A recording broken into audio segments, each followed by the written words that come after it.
on, guys? CustomRC Mods here. Got the CustomRC Concorde, one of my newest designs here, and we're gonna be flying it around, hopefully getting some good footage with this beautiful sunset tonight. And it is an EDF, of course, so we're just gonna launch it just like that. Need about a 45-degree angle. Very, very good. We're gonna make sure all the control surfaces work, and here we go.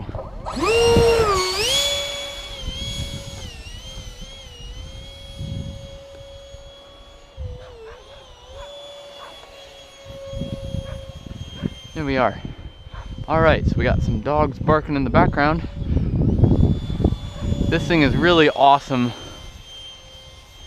because you can just do barrel rolls for days, and it's really, really fun to fly, like I said.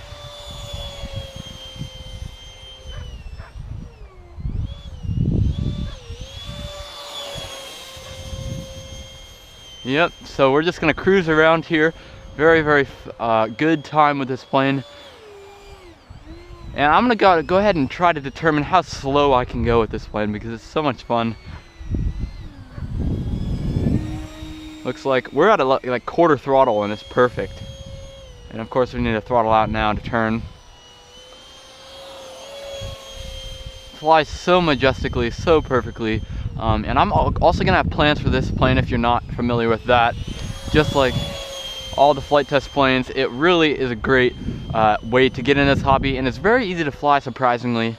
So that was kind of my goal with this, is to make it not intimidating for the beginners, especially for new people to EDF. This is actually my first EDF plane, so it's something to kind of consider.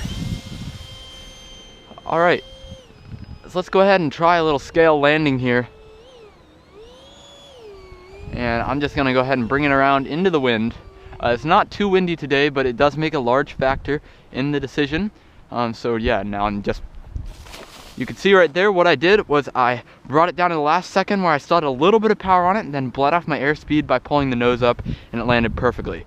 So yeah, works really well, like you guys could see there. I'm gonna go ahead and take it up one more time just for fun, because this thing is also a really, really great smooth flyer for these late nights at the park. All right. So we're gonna go ahead and bring it around. Love those barrel rolls all day long. This thing will do it. Just like that. All right, and now I can barely even see it on the background of those clouds. So we're gonna go ahead and just bring it in for landing here and end this video. All right, so just nice and slow, you guys could see. I still have a little bit of power on it. Bringing it down. Now I just kind of set it down there, actually. But basically what you want to do is, like I said, just bring it in the very last second, pull up the nose as high as it can go, and then touch the back of it down first. And that'll leave your front end that does into something that doesn't look like this. So thank you guys for watching. Hope you guys enjoyed the video, and I'll see you guys later.